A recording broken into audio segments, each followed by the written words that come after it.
Hello, hello, and welcome to Live Dreams. I am traveling and on the road, and I have my famous partner in crime, my co-host, Shelly. How are you, Shelly? I'm doing great. How are you? Good. Got my scarf Shelly on. I'm is, ready. huh? Got my tactical Tactical scarf. scarf. Yep. Yes. Shelly is the real deal. I wish I could tell you what she does, but then we might have to end you, as they say.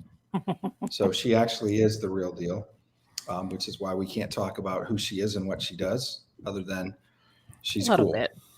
Thank you. A little bit. So let's see. We got a bunch of comments. We haven't posted anything on the website. I was thinking this platform doesn't work. Yeah, I was having Wi-Fi problems today. Were you, Shelly? A little bit, which was surprising because sometimes the phone would work and then it would drop, and then Yeah. other times it was sketchy. So interesting times, strange July indeed. Right. South Carolina in the house. Big Mitten in the house. I'm going to be in Detroit this weekend, by the way. I'll announce it again. But if you would like to join me, I may likely do an in-person Dream Lab either Saturday night or Sunday night. It'll probably be at a private residence, so we won't post the date or the time and location. But if you're interested, go to dreamlifedecoded.com/meet-John. And I will actually put that in right now in the comments here, and we will post it again later. Let me make sure that the website is up and running. My people built a special page just for this event. And so again, if you are in the Michigan area, I will be in Detroit. I will also be speaking at a church on Sunday morning, talking about spiritual intelligence. And so if you're interested in attending either one of those events or the opportunity to meet me live in person in the Michigan area, please let me know by going on and logging on to the Meet John site and going from there. All right, man, I have such a lag because I'm on. Hello from a warm UK. Hi, Tanya. It's good to see you tonight. Hey, Pam. It's hot in LA too. Hey, beautiful warrior. And the Mitten, yes. Hello, Michigan, Hello. North Carolina, beautiful state. It's so humid. Hi, Priscilla. Oh, Florida. hey, Shelly Hunter's. Strange July indeed. Strange yes, July there's indeed. a lot going on. Gosh, there's so good to see so many of you eat cake. Happy birthday. Happy birthday. Happy birthday. Who's beautiful warrior? They're from LA area. I feel like I should know who they are. Patricia. Hi, Patricia. Dawn. Holly. Pam. All right. We got so many of my favorites here with us. JC. Matey's in the house. Matey, are you still sailing in Maine? Or are you back in New York? What are you doing? Tell us. Inquiring minds. Hi, Matey. Everybody loves Matey. Look at that. Everybody loves Matey. Good evening, dreamers. Hi, Laurel. Hi, Dawn. Happy birthday, JC. Hello, everyone. Hey, Mike. How you doing? All right, Barbara. Yeah, by the way, if you didn't get a chance, hi, Irene. Welcome to Live Dreams. If you didn't get a chance, here's an idea. When it goes live, flood the chat with hi, John. Irene, hit that like button. Hey, Nicole's here too. All right. Tonight, we're going to do things a little bit differently. So we're going to start with what we call rapid fire dream interpretation, which means if it takes you more than 30 seconds, probably, or at the most a minute, we're probably going to cut you off to share your dream. because we say that. We say, give us short dreams. And then sometimes we have people that get on and spend 15 minutes giving us their short dream, and it doesn't work. And then we end up spending 30 minutes on one person, and it's only a 2-hour show. Tonight's really only an hour of live dreams, because what we're going to do is we're going to do something that some of you have asked us to do before. And those of you that are part of the Watchman's Journal and see what we do on Diana's channel, Diana Larkin is going to join Shelly and I for the second half of the evening. And we're going to go over the 3 dreams that Ash West had. If you've been watching on both her site and her YouTube page and mine, we've been doing a series that started with the Davos Foundations Are Crumbling, and then yesterday we recorded and posted The Puppet Replaced. But there's actually 2 dreams in the Davos one, and there's one dream that connects, and Ash had all 3 of them the same night. And we believe God is talking specifically about like this week, like what's happening, what's going on. Yes. And so what we're going to do is we did, Ash was on with Diana and I, and we interpreted the first 2 dreams. In the first one, Davos Foundations, Elijah streams. How did you find me on Elijah streams? I actually haven't been on Elijah streams yet. Frankie, everybody's like, you should be on Elijah streams. And I'm like, well, tell Steve Schultz, not me. But yeah, there's a whole lot more stuff that's happening. There's a lot that's about to really explode. I'm continuing to travel. So I'm going to be in parts unknown throughout. Hey, Northeastern Ohio. I was just there. I was just in Cleveland. I went to 2 different churches in Cleveland. I say Cleveland, and that's really like Cleveland, Worcester, Canton, almost Youngstown kind of area. I'm from Toledo, so like anything, a little bit east of the my former digs, the Davis Bessey Nuclear Power Plant, I consider Cleveland. So not to offend any of you Northeastern Ohioans, but yes, Allie from Cray Cray, California. I used to live in Oceanside, Chula Vista, Marina Del Rey, Oakland, believe it or not, and Redding. So I've been all over the state of California.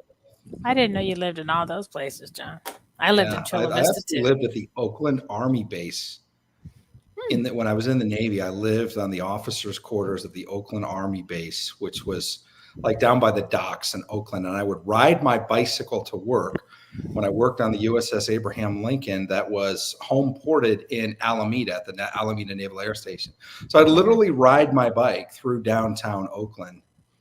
Like nobody told me, you can't be a white boy. You shouldn't be riding down Oakland. I know.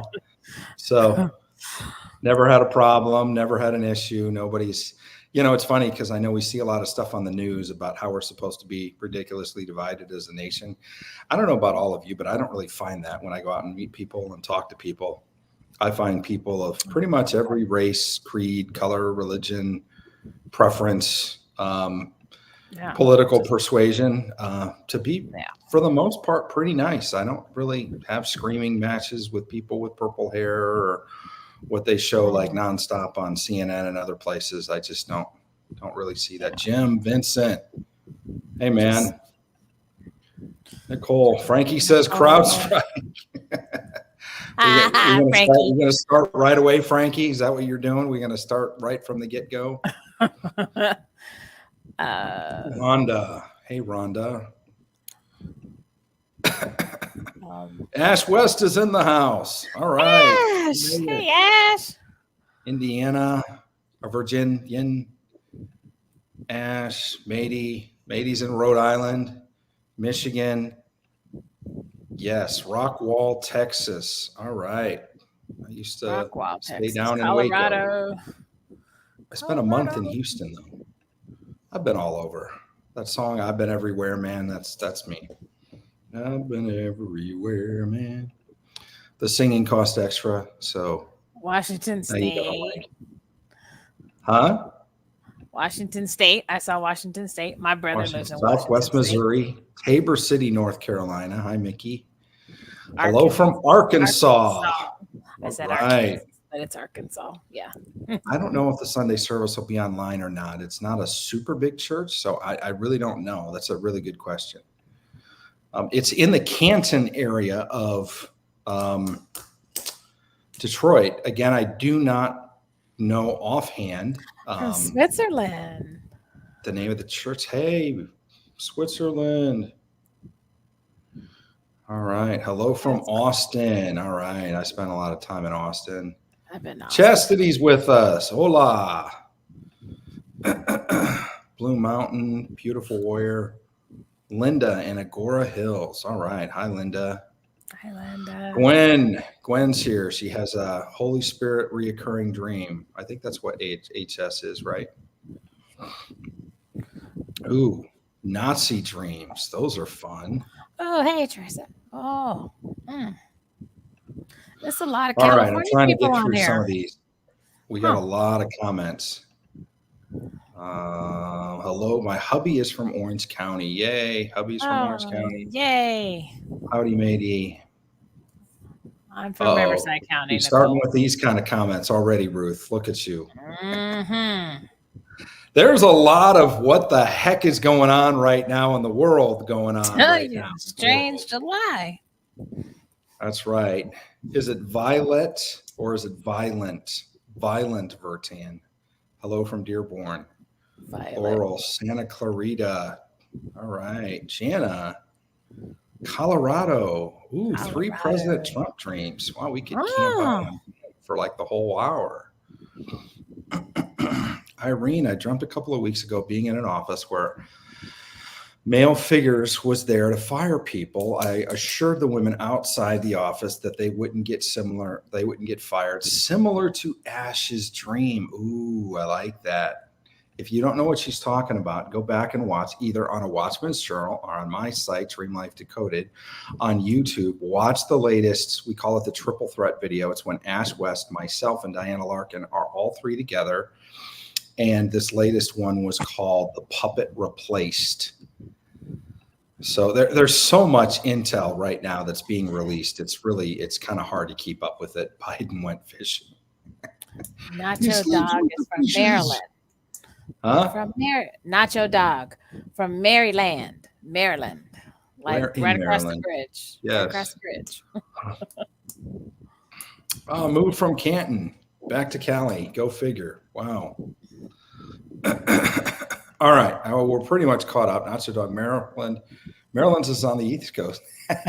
Oh, they said where in Maryland, not where is Maryland.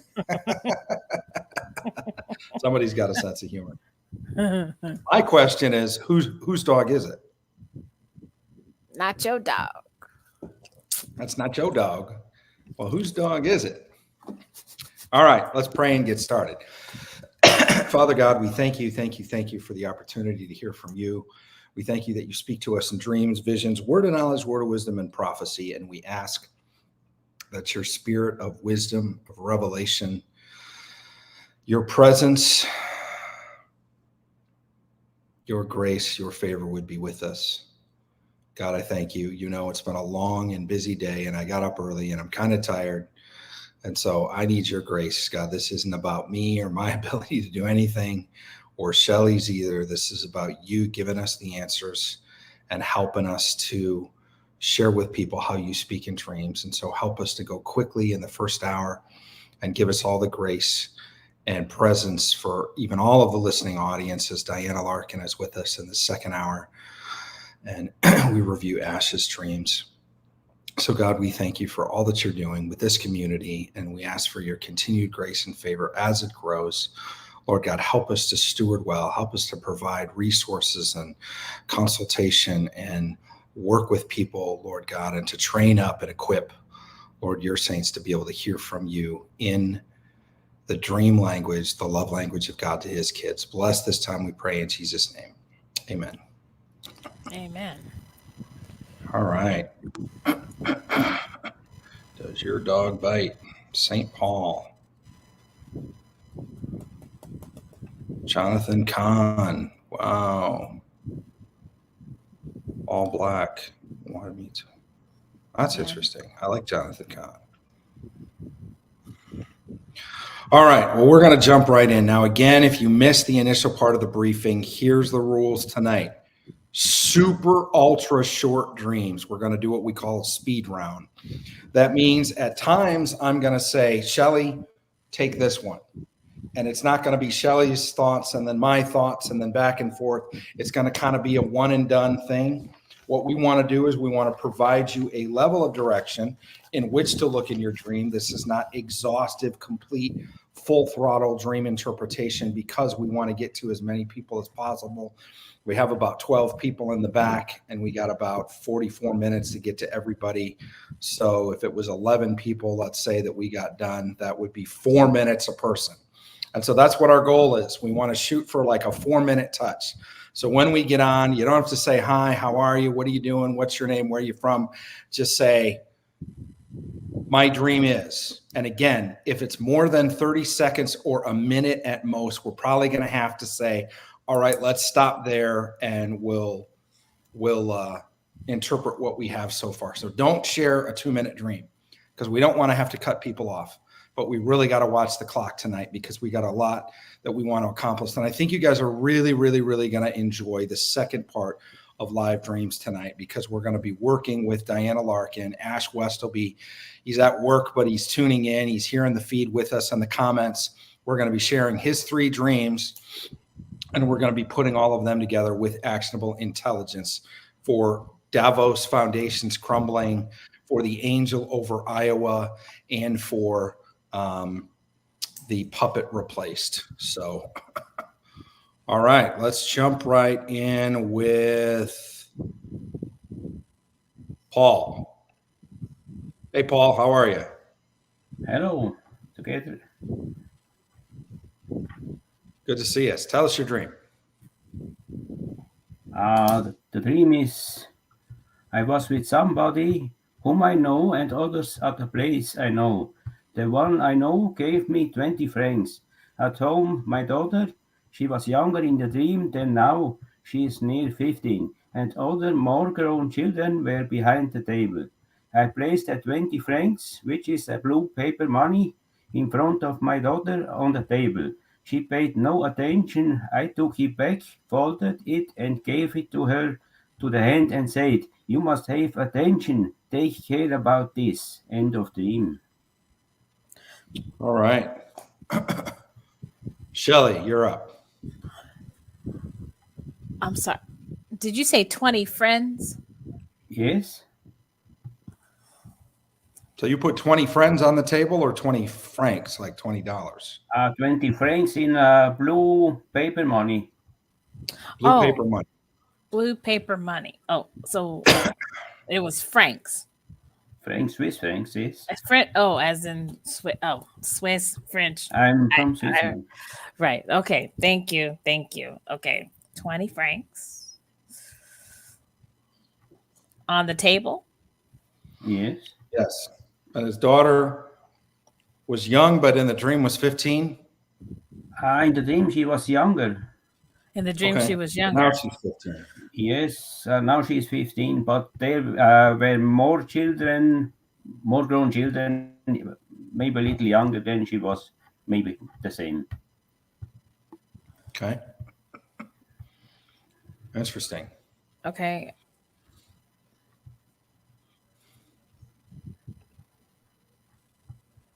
She was younger than 15. Yeah, Yes. she's 15 now, but in the dream she was younger. Yes. I think that could be a timestamp.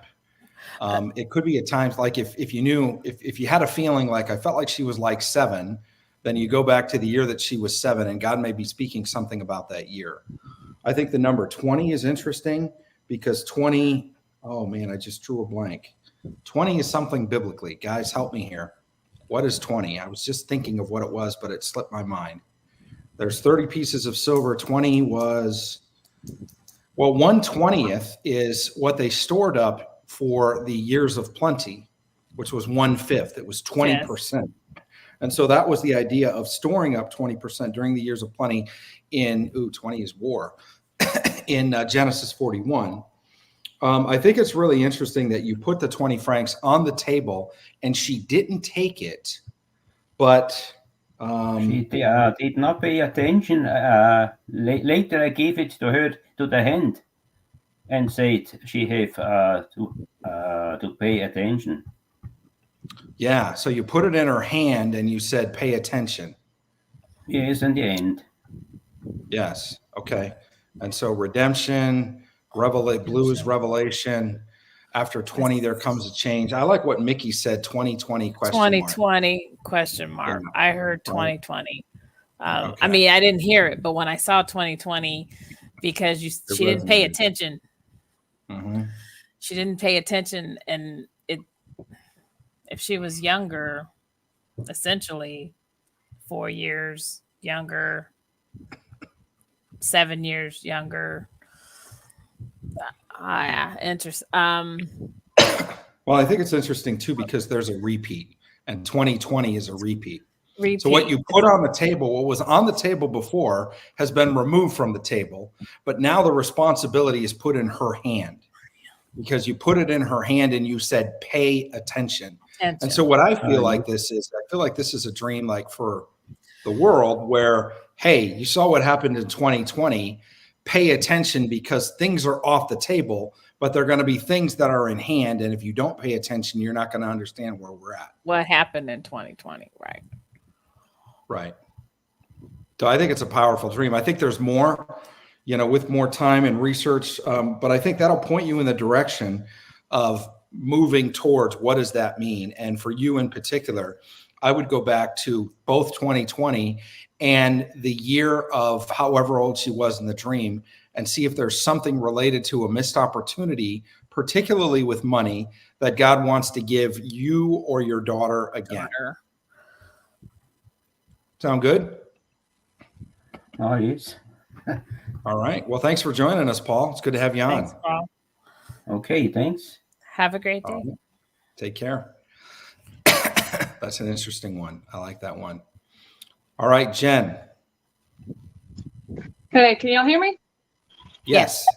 Okay. I saw a triangle, and at the corner of each triangle was a circle, and they were labeled budget, choice, and chance. Budget, choice, and chance. Yes. Where was budget? Do you remember? Bottom left. Bottom left.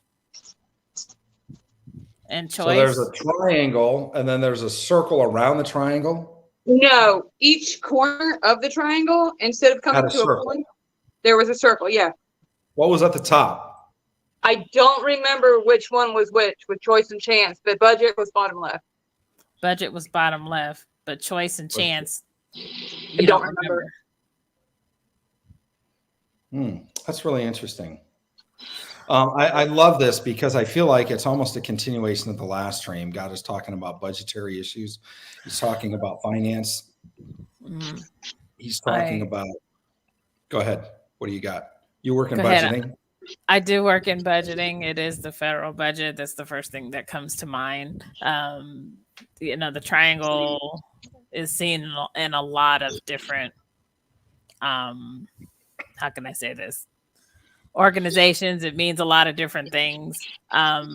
Even though you can't remember, it's interesting that you're not able to remember where choice and chance were, but it speaks to the idea to me that there's a choice that's going to have to be made, and it's regarding with finances. And chance is just, I would think, because when I think chance, I think gamble. I don't know if that's it's something that's left to chance. It's not guaranteed. But I would say this is related to the idea of finances. I would agree with John, and just something is, I'd have to dig a little deeper on the triangle piece, but the budget being in the left side, and maybe the left has something to do with the left, since it was on the left side. Yeah. I love what Susan says. Choice and chance are very similar spellings. And so what I look at is the difference. O-I-A-N. So O-I sounds like an excuse. Oh, I for God, I shouldn't gamble, or OI something, and then AN I think is interesting. So IAN makes Christ a Christian, or American, right? Yeah. So I think it's interesting, and I think that there is something in the words. Budget is discipline, it's planning, it's strategic. Choice and chance are not. But I think there's a dichotomy between those two words, and a play on words that Susan picked up on, and Judy added here too. Make a choice, take a chance. Yeah, Chance affects. I'm sorry, Yeah. John. Someone put bubbles. I saw bubbles also. When I drew it on my paper, I saw bubbles. Yeah, it looked like bubbles. Yes. Jade Yeah. sees well. She always has good input. The all-seeing eye. Wow. Way to make it cryptic, JC. Way to go. No, I actually did think I was going to say the words, but I just decided to leave the triangle people out of it. But interesting. So God is speaking to you about budgeting. He's speaking to you about finances. He's speaking to you about the difference between a choice and a chance, and the IOAN, and I would OIAN. I would look into those. Yeah. Wow. That's a Thanks cool for dream. coming on, Jen. We appreciate All right, you. thank you. Thanks, Jen. All right, take care. That Judy. was cool. Yeah, Hi, that was Judy. cool. Very quick, you mentioned Worcester. I was born and raised in Worcester. Yay, Ohio. Worcester. Okay. I had in my possession a body of knowledge about a particular subject. I have no idea what the subject was, but I had in my possession every piece of knowledge and information about that subject. And I was searching for a college or a museum or some entity to which I could entrust this body of knowledge. That was it. I love this. This is very similar to a dream that's part of the core. Oh yeah, by the way, OAN is a news network. That's interesting. I got a friend that used to work for them. That was the last dream. So I really like this dream because one of the core dreams that we have in the Spiritual Intelligence Service is a dream that a friend of mine from Bethel Church in Reading had. And it was about a warehouse, an empty warehouse, and some Intel people and an L-shaped table. And it's actually where we get the night symbol for the Spiritual Intelligence Service from. It's a play on words, the night moves of God through dreams. But it's the idea of the empty warehouse is like a repository or a library of information where God wants to download the information from heaven to the earth. And he's looking for a set group of people to steward said information. And so in this dream, you are a stewarder of a body of knowledge, everything there is to know about a particular subject, but you don't know the subject, which I think is interesting because then it means it's just kind of vanilla. It's the concept more than it's literal. And so the idea of like a library, but a data storage center, or like attic records, library in heaven, I like that. It's the idea of a museum. It's the idea of wanting a curator, wanting someone that takes control and responsibility of the information, handles it, stewards it well. I believe this means that you have a calling for spiritual intelligence. And in fact, we're specifically looking for people as we set up a database. We're getting hundreds of dreams in right now that we're dealing with how to get a bigger database, how to catalog stuff faster. We're sending people to the website because it goes right into the database instead of emails where people are sending in stuff. But especially with the things as they are in the nation and the broadcast that we're doing, we got people sending us a ton of dreams, and they're all important dreams. And so we need people, we desperately need people that have the skill set of doing exactly what God is showing you in the dream. Have you ever felt like a librarian or a museum curator? Not really. No. But I, How do you I look love with your hair up in libraries. Huh? I love libraries. With your hair up in a bun, could you like wear the librarian look, or you got the glasses? So These are my real glasses. I usually have my reading glasses on with contacts, but it's been one of those days. okay. Yeah. Well, I think there's a call for you to catalog and curate. And so I think it's interesting that you're looking for a place that stewards it well, and you may be the place. Okay. So Cool. really cool dream. Thanks for coming on. You're Thanks, welcome. Judy. Thank All you, right. guys. See you soon. Bye-bye. Bye-bye. Taylor, Hi. Hi. how are you? Fine. This is my daughter's dream, and I'm going to share it just because again, she's a minor. I'm going to keep her off screen. Normally, our cats are only inside cats, and our backyard is fenced. And her dream was that her cat, her personal cat, was frolicking in our backyard. There was no fence. That our next door neighbor brought over a chicken coop filled with eggs to give us, and that it was a sunny day. And she's listening right now. How old is she? She's 14. So she has a cat, and it's her personal cat. It's That her personal. was frolicking in the backyard, no fences.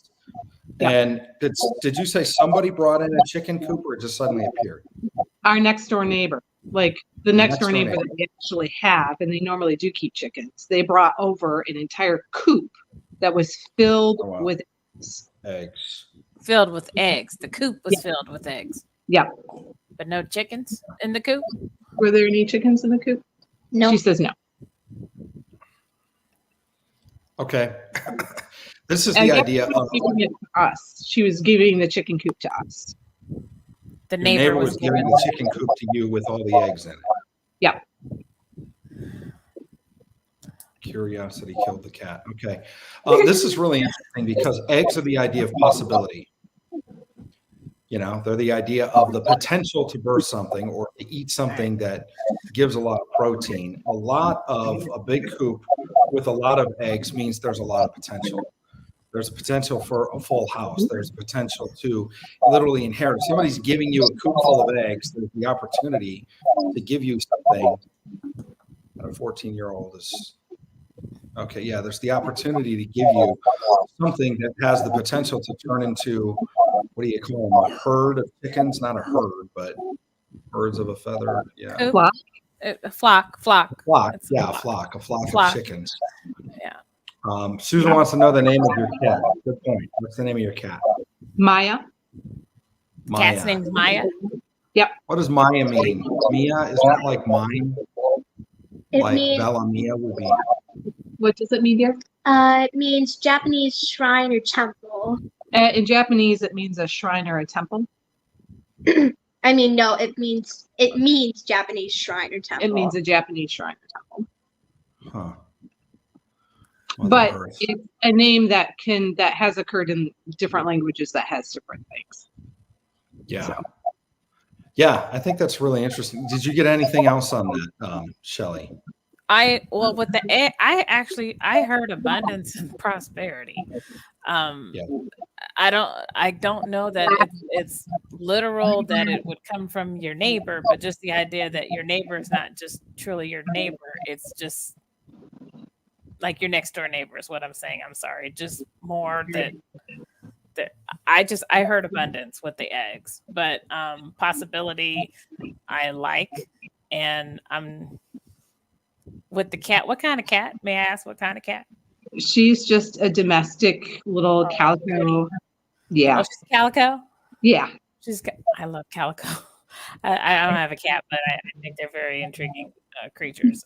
But they're very calicos are they're very smart. Yeah. Cat breeds. Yeah. Yeah. I just think it was Interesting. interesting that it was her personal cat. It wasn't. We have another one at the time, and it was her personal cat that was out there. So. Well, here's what I get. The idea of the cat, like several others have said, is the idea of curiosity.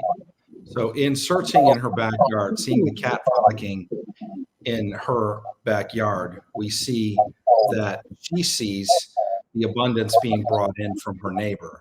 And the abundance, and somebody else this is putting all the pieces together. The abundance is what a lot of people are seeing. But what I also really like is the fact of no boundaries. So it's the possibility of endless opportunity, like free-ranging chickens, which are considered some of the most healthiest. And so I think that God could use her, even at her young age, to birth something related to wealth or possibility, particularly becoming an entrepreneur, starting a business, turning a hobby into a money-making opportunity, that she's given kind of the seeds of that from somebody else. And then she has the choice, do I want to steward this well? She already takes care of a cat, so she already has the ability to steward an animal. But what could she do with a whole coop full of eggs? Would she raise the chicks into chickens and then have a business? I think the choice is her, but the possibilities are endless. That's very fascinating. Thank you. Does that resonate? Yeah, yeah. Thank you very much. Okay, cool. Well, thanks for Thank you coming on. for tuning in. All right, we'll see ya. That was a fun one. Okay, now we have a couple of announcements we got to do real quick, and then we got to hop right back in. Again, I'm going to be in Detroit this weekend. I'm speaking at a church in Canton on Sunday morning. And I might have a Dream Lab either Saturday night or Sunday night. If you're interested, go to Dream Life Decoded / and I'll put the link right here in the thing, Dream Life Decoded / Meet John. There's a little form. You can say, hey, I'm in Michigan. Hey, I'm interested. And what we'll do is we will send you those that can make it. Let us know if you want to go to the church service and that you're committed. Because part of what we're trying to do is we're trying to get, we have 7.77 subscribers. We're trying to get a good handle on the venue. I think this could be at somebody's house where we have the Dream Lab. So if you're going to go, if you're sure that you would want to go and meet me and maybe do a Dream Lab in person with us, let us know, because we're trying to get a number for how many people, and then we will send you an email with the time, date, location, all of that. Also, you can share your national warning or Trump-related dreams on our website. It helps us process them much more quickly. So you can go to dreamlifedecoded.com/submit-a-dream. So we would love to have your dreams. We're looking into there's a lot going on in Trump's life right now. There's a lot going on in our nation right now. So if you're getting dreams, we're seeing a lot of people talking about little clips of dreams, but what we're looking for is combining dreams together, creating topical dossiers, and getting actionable intelligence of how we or others, leaders, can navigate these times. Yeah, so that's it for our announcements. All right, let's get back to it. Christina, how are you? All right, I'm going to rapid fire this. I woke up around 7:20 to 7:30 a.m. on Monday. Can you hear me? Yeah. Okay. Do you have me on YouTube? Because I hear a delay. I do have you on YouTube. Can you shut that down? How do I? Oh, just close. Yeah. Okay. I'm sorry. That's all right.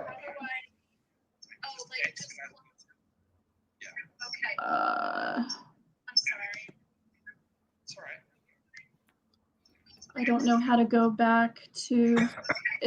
Is there still a echo? Yeah, we can still hear it. If you can just go up to the tab on your browser and close that tab with the YouTube open, the StreamYard tab should stay open and you'll still be with us. Okay. No.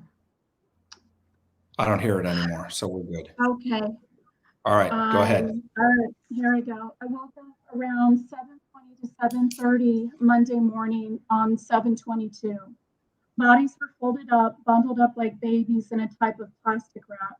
They were all awakened, eyes open, but couldn't communicate. But somehow they were trying to tell me to save them. I couldn't. One of them was put into a vat of clear liquid, and he died. I managed to escape, and running through the hospital, 3 men with black scrubs chased me with syringes. I got one of the syringes and poked one of the men with it. I hid in a small room This is like a laboratory. A black man tried to come in and get his keys. And when he did that, they found out I was in there. They shape-shifted into a putty-like substance and got in through the cracks. I went into a closet, hid in there, locked it, escaped through a hatch. I was then being chased by 3 Asian men.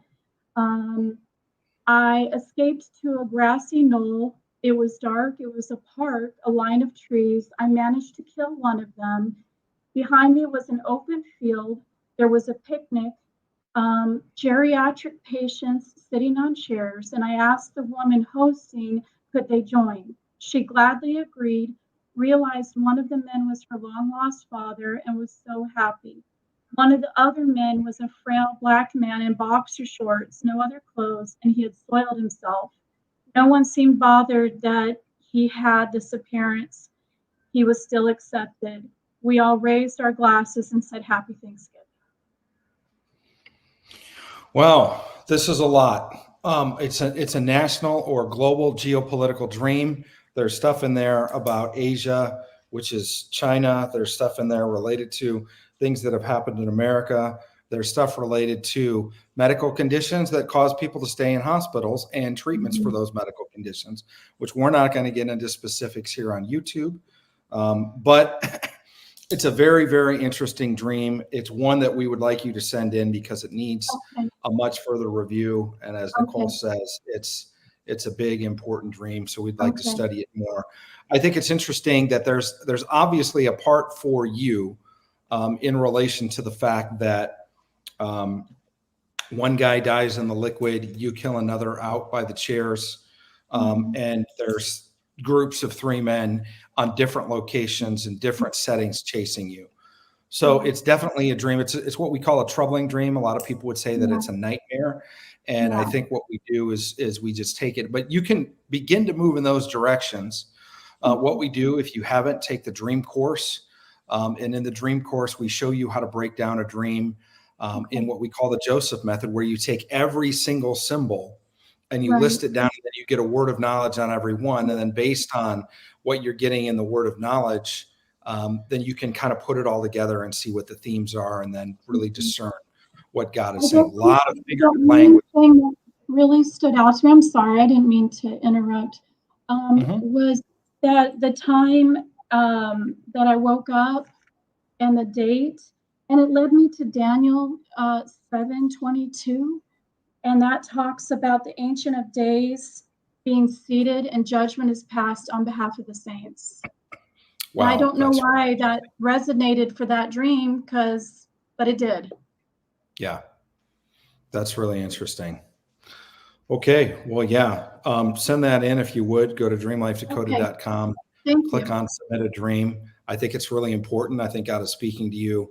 I think that's one of the dreams that, like Diana Larkin, who's waiting for us here, if Diana Larkin, Ash West, and I took that dream on, like it would be 2 hours of going through every symbol. And so it's a lot, but very cool. Thanks for sharing it with us. Thank you so much. All right. Have a good night, Christina. Thank you. You too. All right. We got time for one more quick one. How about Laurel?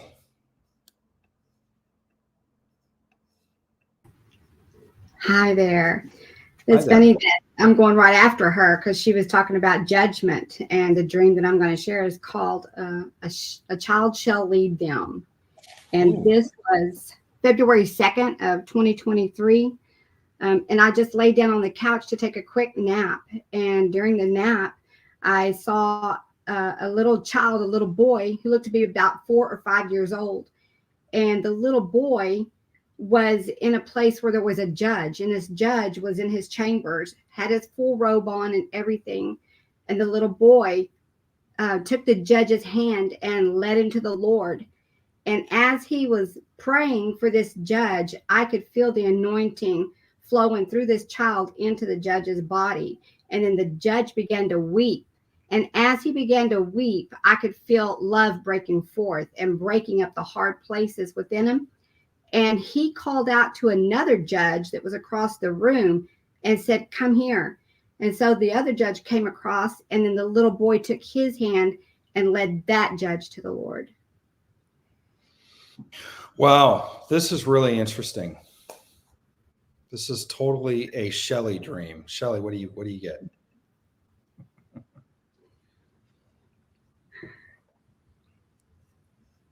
Let me unmute you first. Oh, Go ahead. Can you hear me now? Yep. We got you. Okay. Little boy, 4 or 5, and there's a judge. He leads that judge to the Lord, and the judge is weeping. And is that correct, Laurel? Judge is weeping and crying, and then that judge calls to another judge, and that judge gets led to the Lord by that judge. No, by the little boy. By the little, the second judge gets also led to the Lord by the little boy. Yes. And what's really funny. Oh, I'm sorry. Go ahead, John. No, go ahead. I believe that these two judges are the same. I had a dream in 2020 about a tsunami wave and these people fishing off the back of a yacht, and it was 2 men and I felt in my spirit that they were judges. And then when I had this one, I felt that was the same 2 judges that didn't heed a warning.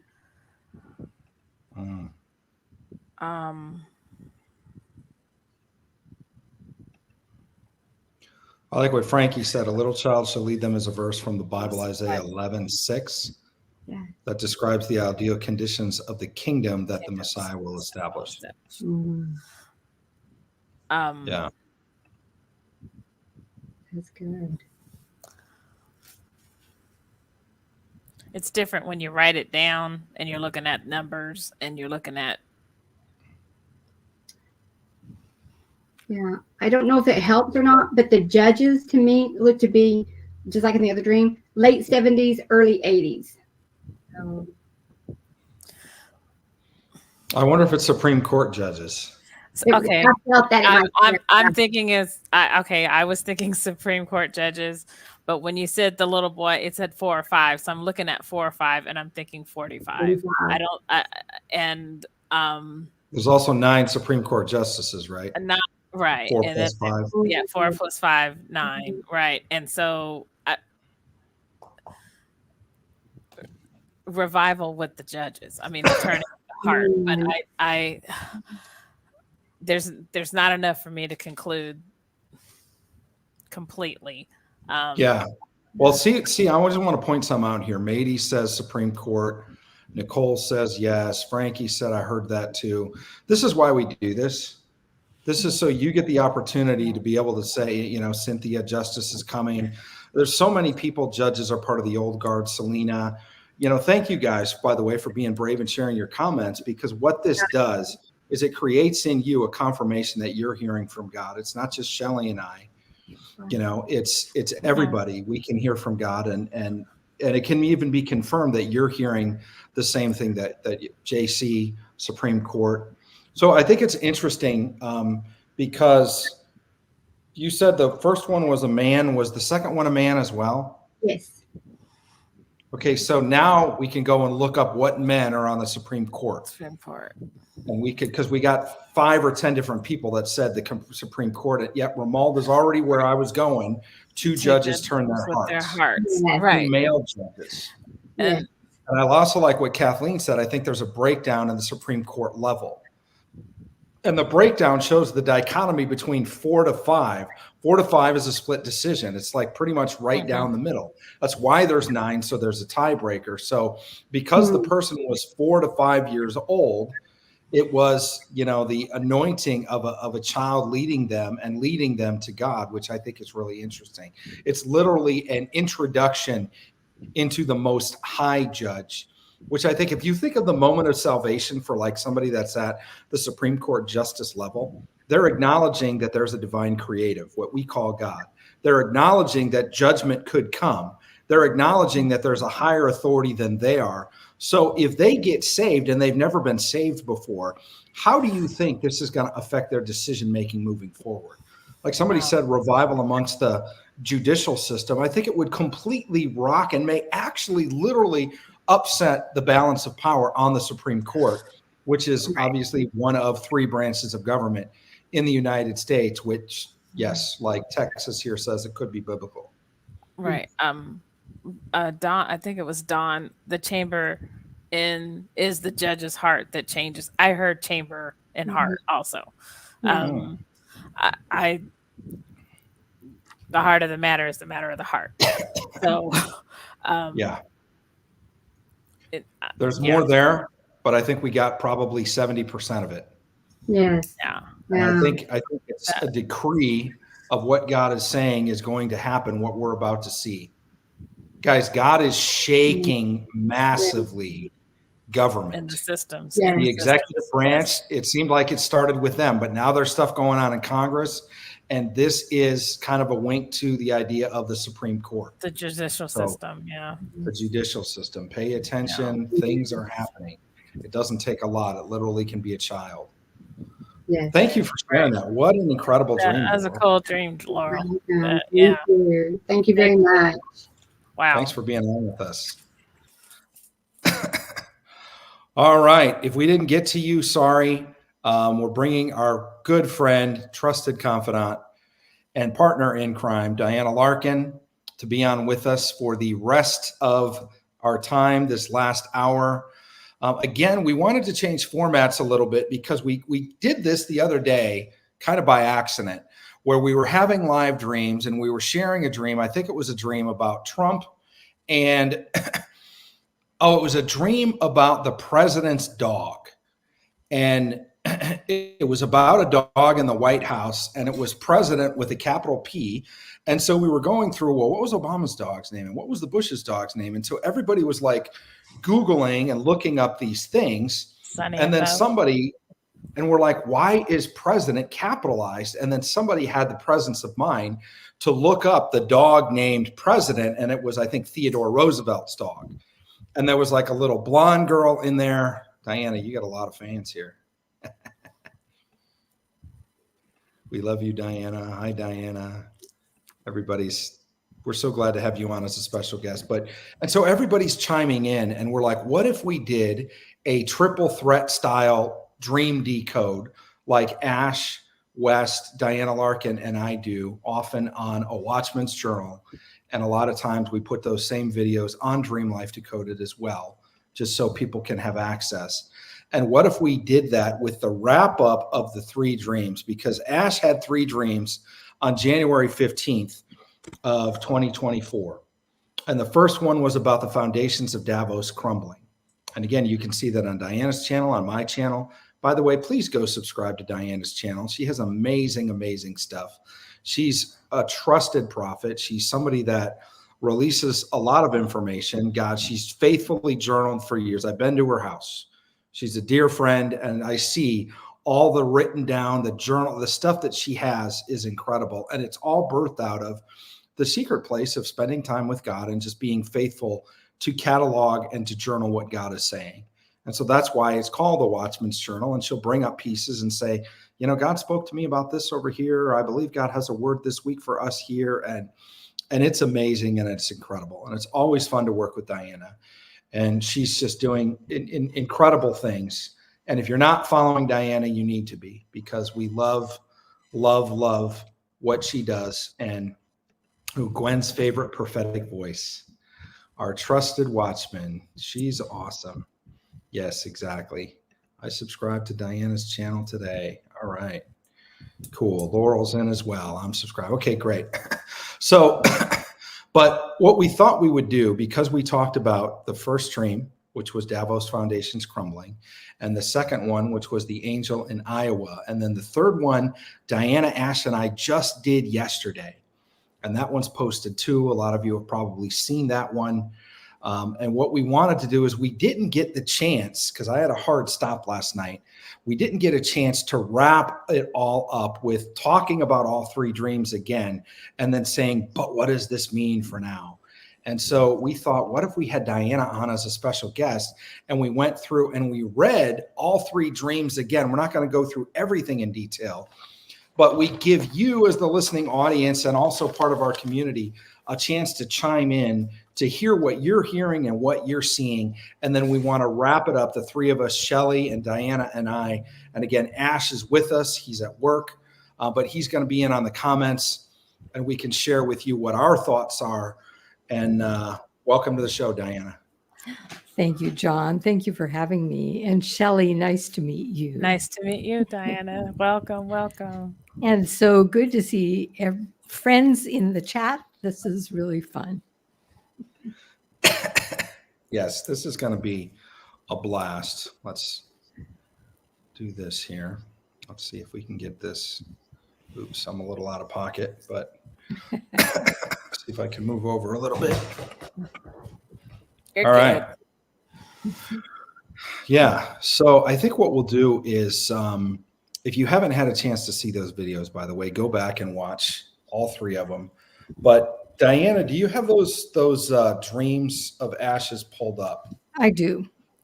So let's do this. Let's read the Davos one first, and then discuss it a little bit, and then read the Iowa one, discuss that a little bit, read the last one, what was the last one? We just did it yesterday. Eavesdroppers. Yes, is what the Ash eavesdroppers. titled it. Yeah.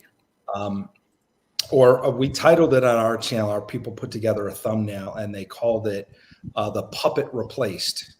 Okay. Which I think is interesting. Yeah, that's good too. And we just reached 7.77 subscribers, so that's got to be Isn't something. that awesome?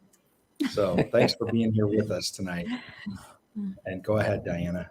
Okay, I will. Just a little backdrop to this. Ash saw these three visions on a prayer call. He was praying with a prayer partner for their prophetic group, and these three visions came during that phone call. So they seem very disjointed and not related, but I totally believe that there is a thread that connects them because the Holy Spirit gave them all in one sitting. So keep that in mind as you hear these, and help us discover the thread that connects them. So Ash says, as we prayed, I saw Davos. Now he doesn't know Davos, so it's like, this is God. I saw a huge building that had columned pillars at the front with steps leading up to a door. I see a massive black crack in the building's foundation and knew that there was going to be an avalanche that would follow. Behind it to the right in the distance was a snow-covered mountain. On top of the building was a statue-looking demon type. It looked like it was half man, half woman, with long straight hair, claws on its feet and hands, and had fangs. Sounds charming. It was made of the same material as the building. It looked at me and then flew away. I am now in the building and it is dark.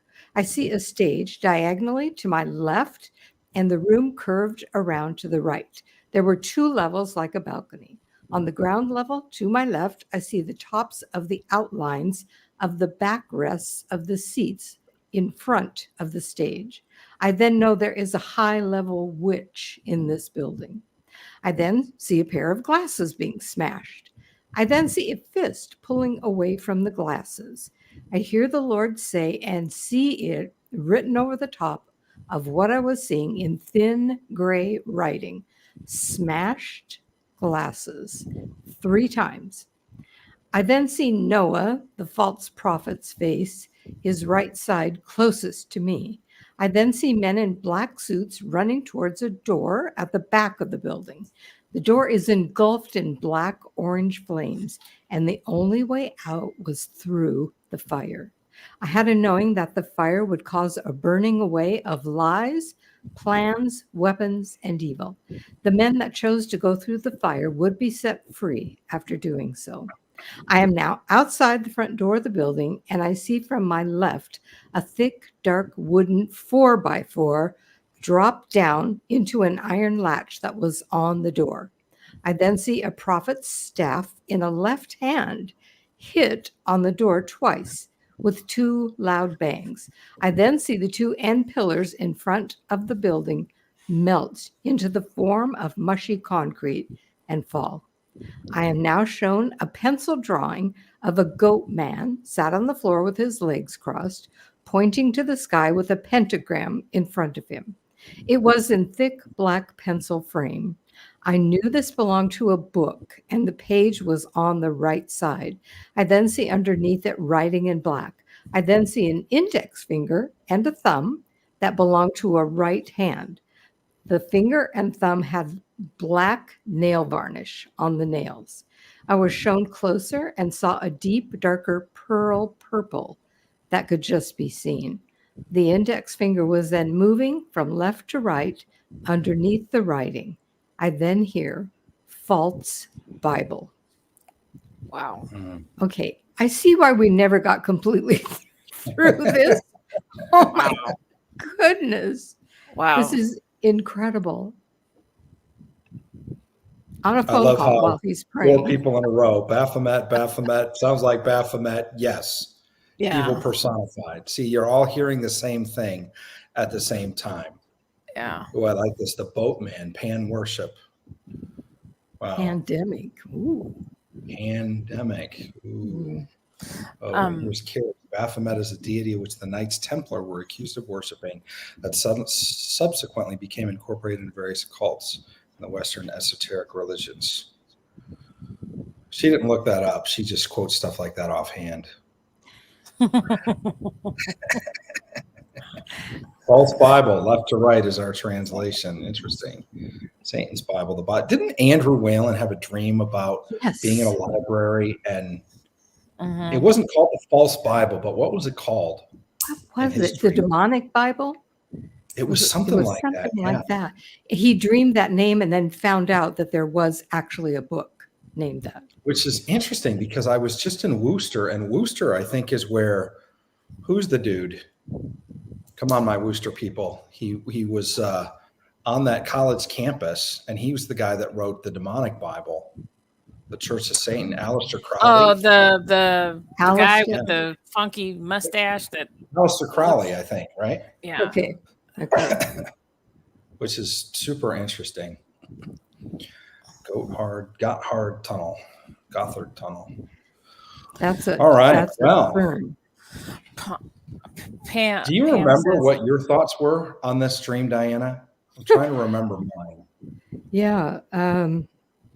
The good news is there is a huge crack in that building, and there is a fire that has been set that if some of them, even these dark people, choose to go through the fire, they will be saved. And that's tremendous. But it's all coming down. And the fact that when Ash looked at that demonic statue, it flew away, that speaks to me of the power of the intercession that has gone forth, the declarations, the decrees. We are actually crumbling the foundations of the enemy's plans, and his head demons are leaving. They're clearing out because they see it's coming down. Yeah, I think it's interesting. We talked about, so wasn't there initially a shaking in the dream? I don't think so. And then there was an avalanche, and then there was a fire. And I remember saying, blocked, burned, and buried. Right? Was that with the 3 B's? We were talking about that because the smashed glasses thing was said 3 times. And somebody said a glass has 2 lenses. And so 3 times is the number 6, which represents the systems of man. And 3 B's, B is the second letter of the alphabet. And so it was, blocked, burned, or blocked because of the avalanche, burned, and then the building was falling, so buried. It's like a triple judgment. It was. What are your thoughts? No, I'm sorry. I do have the dream up. The vision up. I'm reading it. There was an avalanche, and I heard destruction or falling down, I really heard falling empire, but just in terms of being destroyed. So, and then the smashed glasses, I heard, and this is going to sound weird because I thought of a cartoon. but and I want to say it was a Tom and Jerry, but it's like the glasses. I don't remember the scene, but they get smashed, but then they can see. Oh, So with the glasses, they could not see. It's like they were bad glasses or rose-colored glasses or devious glasses, and they were broken. But then wow. once they realized that there wasn't any glass in front of them, they could see. So I just, it's like being awake. Wow. That's awesome. Interesting that the front door gets Sorry for my shut with a huge beam. Yes. And the prophet's staff hits it twice, and then the pillars melt and fall. So whoever's left in there and wasn't willing to go through the fire is stuck inside there. So yeah, the mountains melt like wax, and they run and hide in their caves and holes in the ground. Micah 1:4. The scales are coming off. Ooh, somebody said something related to the scales coming off. Nicole, I remember this part because at first I thought we're destroying their vision. God is destroying the vision of Davos, of the World Economic Forum. And we talked about like where that was birthed from and what movements, what prior movements, even back to World War II, some of those things came out of. But then what we realized as we looked at it is it's not destroying the vision, it's destroying the worldview, the lenses through which they see the world. That's what the smashed glasses are. And so, yeah, it is like the scales coming off. But, ooh, I like this, the fall of Babylon. It's the idea that they have a worldview. You know, if you go back, God told me this a while back. He said, look at the lies that they protect. And also look at the lies that they believe. If you don't know the story of some of the things that came out, there were certain papers that were written back 100 years ago that said things like the earth can only sustain a certain amount of people. And so there are groups of people that have put entire plans together for what's going to happen in global geopolitics related to the idea of scarcity of how many people the earth can handle. And what if all of that was built on a lie?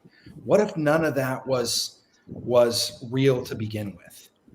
You know, and so I think, and there's many other things like that, but what if we're believing lies? What if there are certain movements that want to move all of economics or all of science and technology into a particular direction, but they're built on lies? They're not truth. They're built on fear. They're built on panic and scarcity. And because of this, we have to do this and that. And so they're giving false choices. You know, when I wrote 2 books on biblical economics, I was really in stark contrast because one of the things I did first was look up the definition of economics. The definition of economics is literally how to have unlimited choices with a limited number of resources. So it's literally the discussion or the study of scarce and lack. So how am I going to write a book on the biblical study of scarcity and lack? I'm like, well, that's not going to sell very much, you know?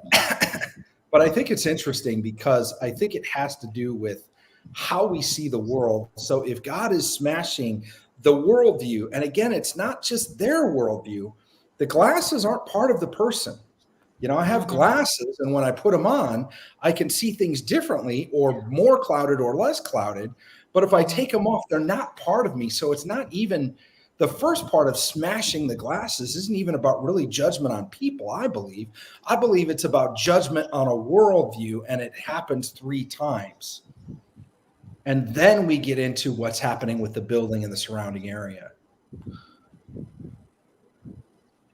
Any other thoughts on those, ladies?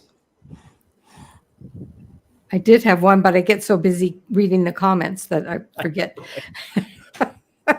Ditto. No, I agree with that, John. Destroying the worldview. Like you said, the glasses are just, I see differently. I take them off. They're not a part of me.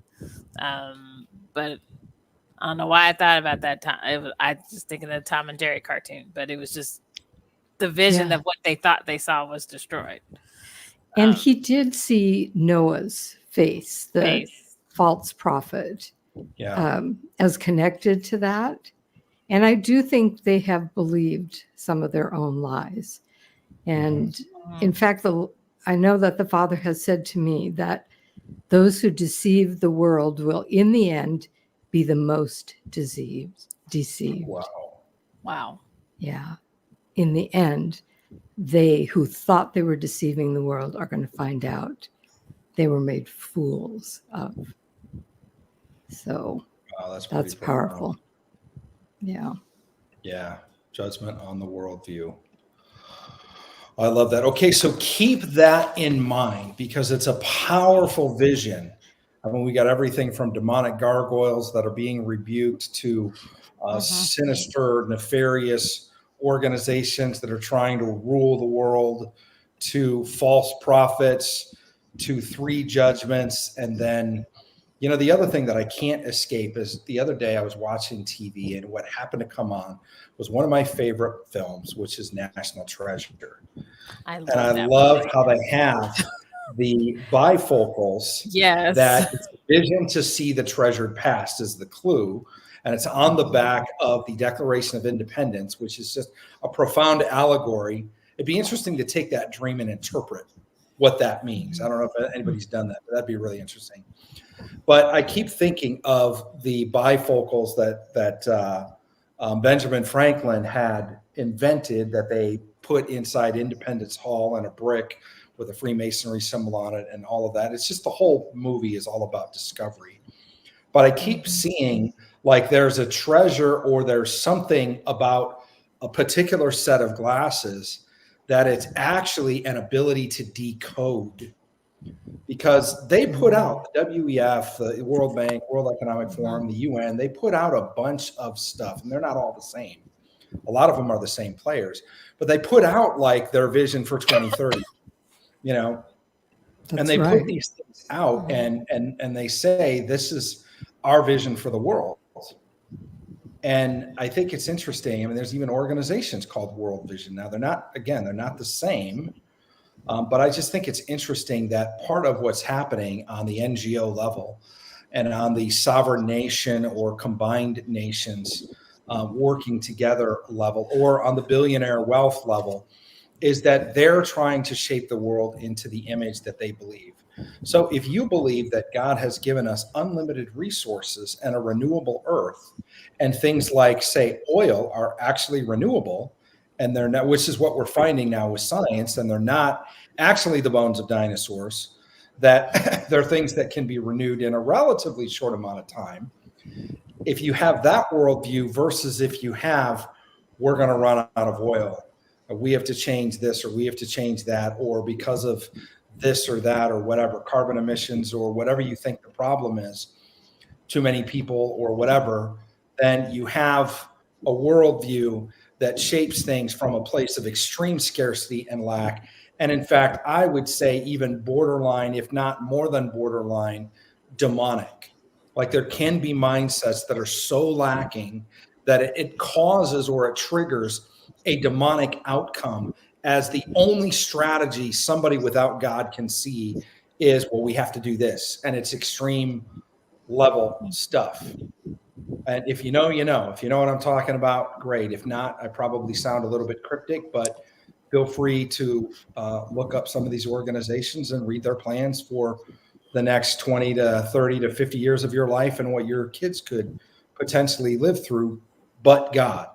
And that's what God is saying. Not only is he, see, it's the vision, it's the worldview that created the organizations that created the plans. Their plans are being blocked. They're being burned with fire and they're being buried. The people can get out of the judgment, but I bet they have to leave their glasses behind because smash glasses occurs 3 times. And then they have to go through the fire that purifies the lies off of them. There's a interesting comment from Linda that says that 2024 World Economic Forum was the same day that Ash had the dream. Oh, wow. No. Yeah, I just went and looked at the date of the dream, January Oh 15th. my Or the goodness. vision, excuse me. Yeah, 2024. I don't think I he didn't knew know that. That was the I don't World think he Economic knew that. Wow. Did he, Diana? No, I don't think he knew that. No, that has never come up. What Wow. did That's come up crazy. is when he sent this to me a couple days after he had it, I had just read Barry Wunsch's word that he had an experience in Davos as well. Very, very similar, incredibly Wow. similar. And so I said, Ash, you got to read this. Look. Wow. So that was really cool. Yeah, that caught my That is attention. I'm like, wow. The Wow. same day. That is That's crazy. incredible. You know, by the way, one of my staff, Tiffany, she leaves me notes with like live dream announcements. She added these things, which I didn't know. Ash's vision, all three events were on January 15th, 2020. January 15th was MLK Day this year, a government holiday associated with civil rights, legislative reforms, and the actual I Had a Dream, right? And it's actually Dr. King's birthday, too. And That's his by the actual way, birthday. Yeah. and by the way, when we get into the second part about Iowa, the Iowa caucus was January 15th. Whoa. Man. Lot going on. Now we've got some connections developing. All right. Do you want me to go on to that second Yeah, part? please. This one is shorter. He's on the phone with Peggy. I don't know if I mentioned that. She's the gal who got a gold tooth on Elijah Streams when Johnny Enlow released those. So I have seen it in person. Me too. All right. So awesome. he says, as Peggy and I carry on, I see another vision in the style of a painting or colored drawing of an angel walking diagonally towards me on light brown colored land with a body of water either side of him. But the way the water was positioned looked like where the wings should have been. I had a knowing that whatever was behind me that was going to try and stop this angel was going to fail, as he calmly walked but was focused. I saw Vivek, the political guy, float to, unpronounceable last name. I saw Vivek float to the top of a body of water wearing a black suit, white shirt, and black tie, face down and limp. He looked like he had drowned. I asked Peggy if there was a large body of water in Iowa, and she said no, but shared a map. On the map, the color of the land mass was the same color as what the angel was walking upon, that light brown color. There were lots of rivers that looked like veins running from the bottom right of the map to the top left through the state capital. The river of Mississippi is on the bottom right, where a prophetic guy put water and sand from Israel into it. I then had knowledge that the angel would travel across the whole country through the vein of America, and there would be no stopping the breaking of the foundations the enemy had laid on and in the land. Wow. Wow. Man. Did he travel on the river? Was that the idea that the angel traveled down the rivers, or? He didn't specifically say that because the angel was walking on the land. But he says at the end there that the angel would travel across the whole country through the vein of America. So that sounds like going through a river. Interesting. Maybe the river of life. Yes, there's theories. I have a dear uncle of mine who's done probably 10,000 hours of research, and I had never heard this before until recently. And the idea that could the USA be, because USA is in the middle of the word Jerusalem, could the USA actually be the promised land because of whatever things happened scripturally or decisions that people made? Israel was chosen by God, but America chose God. and we've been the most mission sending nation on the planet and the history of the world and all of these things. And if you look for a place where their four rivers converge, there are certain places in the United States, particularly, four big rivers, that I just think it's interesting. It's also interesting that a friend of mine had a dream on an interview that I just did about a river in it and about the Garden of Eden. And of course, in the Garden of Eden, there's the headwaters of four rivers. So anyway, what are your thoughts, Shelley? I just was looking at comments.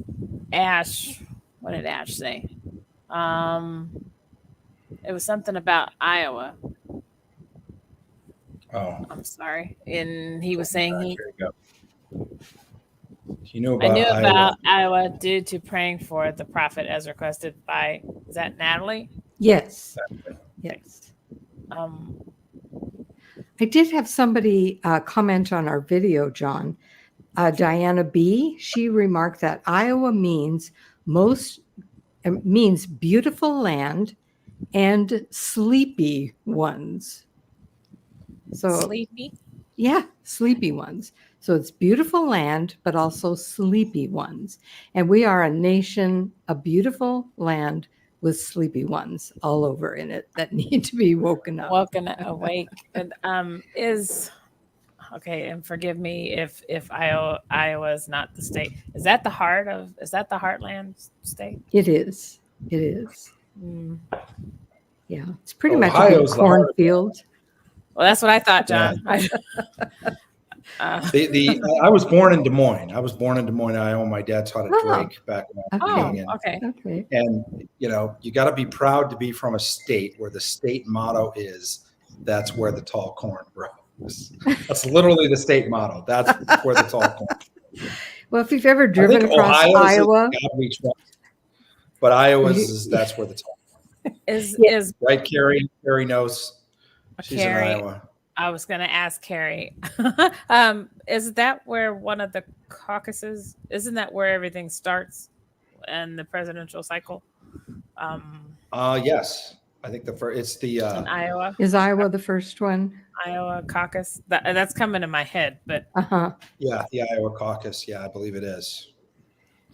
And Vivek did tank that day. Now I don't think he's done on the political scene, but that day he did. Is that what? Okay, and I want to say that was the time that he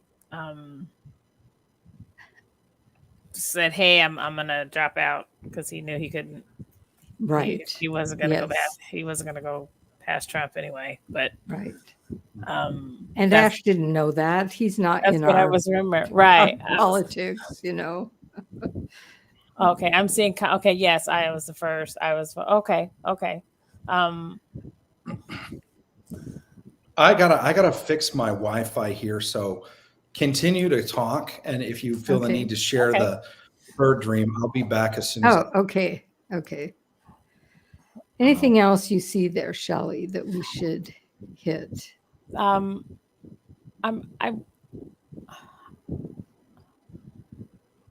hearing the heart. I'm hearing like the heart of birthing, like a new birth. That's what I'm hearing. But I don't want to. When it comes to the our politics of the world, I mean, I don't want to specifically lean one way. This is what I'm trying to say, as I'm trying to say it correctly. It's not the party.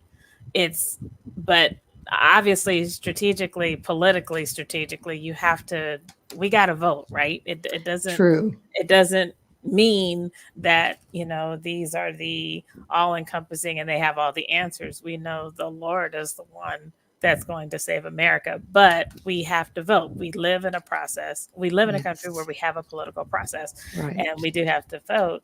Heart of America, Midwest. But I'm just hearing new. I'm just hearing a new birth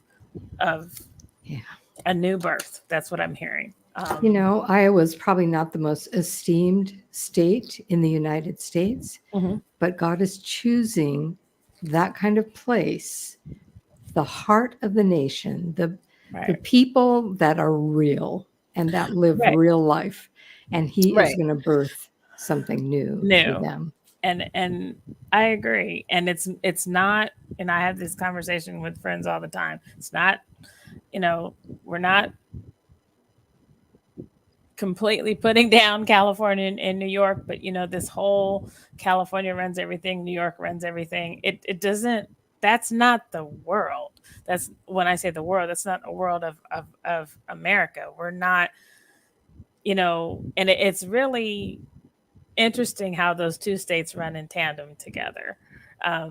I used to, this was many, many years ago, but I used to want to make the news. I used to want to be a broadcaster. This was many years ago.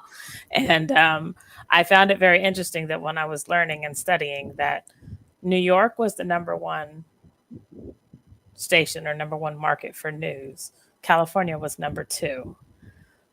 Television and film was number one in California, and New York was number two. And I just thought it was very interesting then that these are the two areas of influence that have the greatest impact. That, the news doesn't have to tell the truth, right? They just have to tell a story. Yeah. They don't have to tell the truth. And we know they don't. But yeah. I'm the driving, really, and it really is a dark force behind those states that kind of drive, this is how everyone lives. And it's not. You come to the middle, you come to the heart of the country, you come to places like, we say Kansas because that comes from movies, but we say Kansas, Iowa, Nebraska, Nebraska, right? Ohio, they don't live like that. No. And I mean, I'm from California. I still deem myself as a Cali girl, but it doesn't. It's what God is going to, and I do believe God's going to save California. Let me just say that. I believe He's going to save California, and it is of course when when God's people repent and we do what we need to do, and the nation will be saved. But I just believe that for God, just in all His sovereignty and awesomeness, that He would start from the middle, because everything with Him starts from the heart anyway. Yeah. So why would you not start from the heart of the country? Because that's just like God for Him, for the Father to do that, because it's about the heart, right? It is. And He wants the heart of America to be saved, not just, for the rest. Well, yeah, it is for the rest of the world, but to just the whole reconciliation back to the Father. And I do think that that's part of what many speak of revival coming, but it's going to start there. And we know now that glasses are being smashed, and people are waking up, and things are being shaken in a way that we've never seen before. And for some that, it's not, they're not aware or awake yet, just hold on. It's going to be a rocky ride. And I just want to go even further and just to encourage those that, we know that these things are happening, but to be ready for the ones that are, because a lot of people are going to be shocked. They're going to be shocked. They're going to be bewildered, overwhelmed, hurt, angry. And I'm still very excited about what the Lord's going to do. But I mean, God is going coast to coast. I love that, Jade. I love that. I love that. It is going to be a sea to shining sea, God glory across the nation. I mean, that's just what I think. So. Amen. All right. Shall we move on to the third one? Now that I know we haven't exhausted everything out of that, but we do have a third section. So, all right. This is actually an unknown location, although we have hints in here. See if you can pull them out and help us figure out where this might be. So this is the eavesdroppers. So Ash felt like he was eavesdropping on this whole scene. And your staff, John, put the puppet is replaced, right? That's a good title too. Okay, Ash says, I then see a man. He's sitting on a chair in an office. He has an earpiece in his left ear, a black keyboard in front of him, a black 4-drawer filing cabinet with silver handles to his right, a window into another office directly behind what he was looking at, and a wooden brown door with a window either side of it to his left. So we had to ask Ash. So if I can explain to you, the man is looking at a computer screen, but beyond him is this big glass window that looks out into another office. So, and then Peggy and I encouraged him to leave and that he was loved. God then said he was not to speak to anyone and just go home. He said to exit out the door to his left and get into his car. He said that when he got into his car and started to drive, that he would cry, but he was going to be okay, and he would show him what to do. I see the man, after like a few minutes, take the white earpiece out of his left ear, get up and go to the door. I then see him in a car parking lot, sat in his car crying. I then saw a woman that I knew was 26 years old. She had straight black long hair and a dark black suit jacket on. She put the white earpiece on. She had a brown leather-looking bag on the floor to the right in front of the filing cabinet. The bag had a gold-looking clasp on it.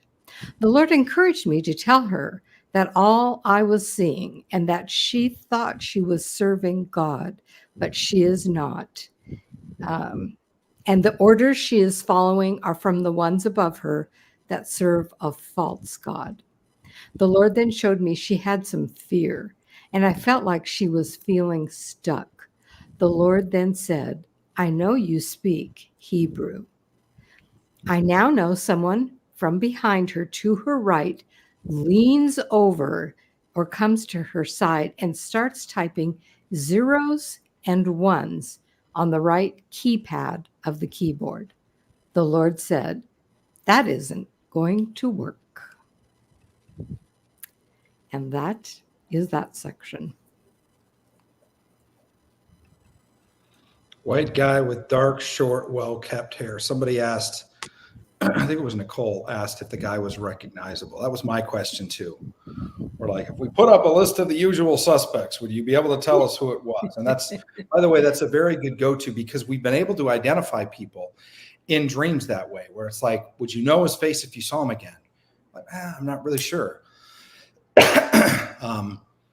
But if you think the answer is yes, then if you get an unction in your spirit and you look up that person, we've done this. We've done this on live dreams where somebody was like, I was in an old hotel in LA. And I'm like, I know what hotel you were in. They're like, how would you know that? Well, it just came to my mind. I've been there. Here's what the hallway looks like. And they're like, oh, that's it. So that was my question. Can we identify the man and the woman? And I want to hear Diana, your thoughts first, and then Shelley, yours, and then I'll give a few of mine. And continue to light up the comments, guys. We love the comments. You know, if you've seen a piece of a dream like this that you then looked up and found, oh my gosh, that was real, just say I in the comments so we can know if that's happened to you. It's one of the coolest things that lets people know that dreams are literally a supernatural language. Go ahead, Diana. Okay, so I'll just focus in for right now on the 26-year-old woman because I feel like I had an insight for her. Because when we first were going over this, I heard the word straight shooter. And I thought, well, that's kind of odd because you think of that phrase as being somebody who's honest and true. And this lady does not seem like that's what she's following right now. But then I had a thought, a straight shooter could be an assassin. So I don't know if this is somebody that's trained in intelligence to be an assassin or somebody in the political arena who has been trained to character assassinate people.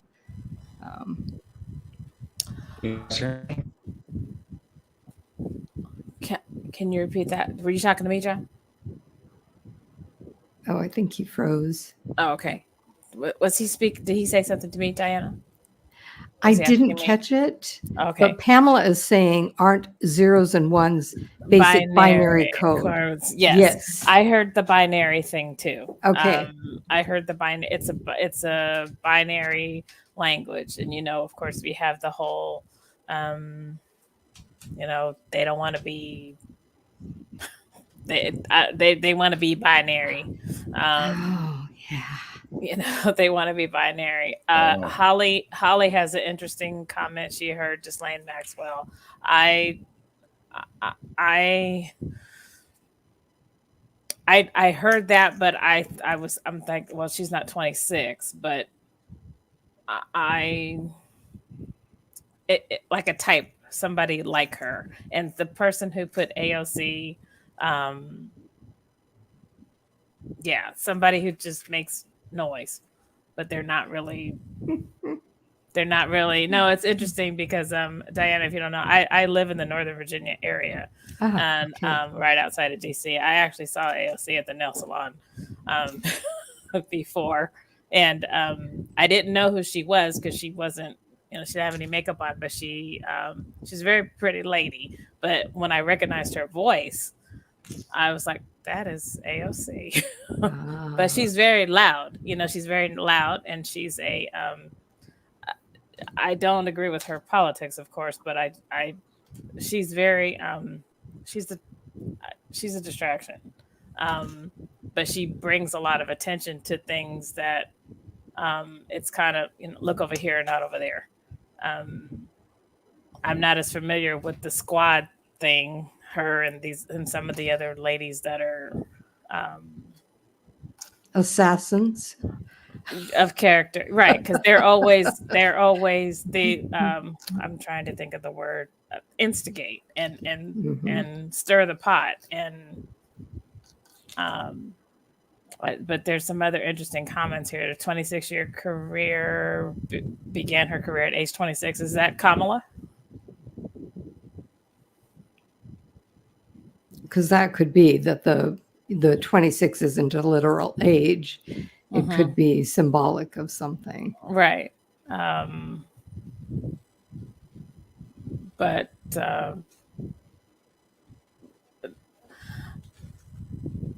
Diana, did you say that was the 26-year-old? Did she speak Hebrew, or she heard Hebrew? That is what actually Ash heard the Lord say that. Okay. I know you speak Hebrew. So, Israeli intelligence, more cryptic than that. Or I actually heard my language. I know you speak my language. That makes sense. And there's a lot of people that speak the language, but it's easy to speak the language. Sometimes in circles we say, Christianese, and I'm not saying that we do, but you hear that a lot, especially in political circles. They know how to say, blessed to be this, and our God given that. They use these punch phrases. That I don't know that this necessarily means speaking Hebrew literally, or speaking God's language. God's that makes sense. Language. But that's what I heard. You speak God's language. You're speaking His language, and not for the purpose like how we would speak up. But that's what you speak the language. Yes, because Ash and Peggy are telling her she thinks she's serving God, but she is taking orders from people who serve a false God. So this could be somebody deep into things who thinks they might be doing some good. And the Lord is saying to her, I know you speak my language, and this is not what you are doing. So interesting, because there have been a lot of dreams about Kamala actually switching and knowing she was betrayed and actually turning evidence against the whole scheme. So be interesting. And then Yeah, she's there's- got that brown leather bag with the gold clasp on it too. Ollie, what is it? There was a prophecy about Kamala, God knowing her when she was young in church. It's interesting that you said that because I heard this was many years ago, but when I say many, maybe about 2 years ago. It was from I won't say the person's name, but I remember the word that this person, the minister said, and they were calling out Kamala, and they called her name twice, and it was the Lord speaking to her, and it was this Kamala, Kamala, what have you done? And what I heard was that one, the Lord knows her name, and that she, at one point at least, knew him.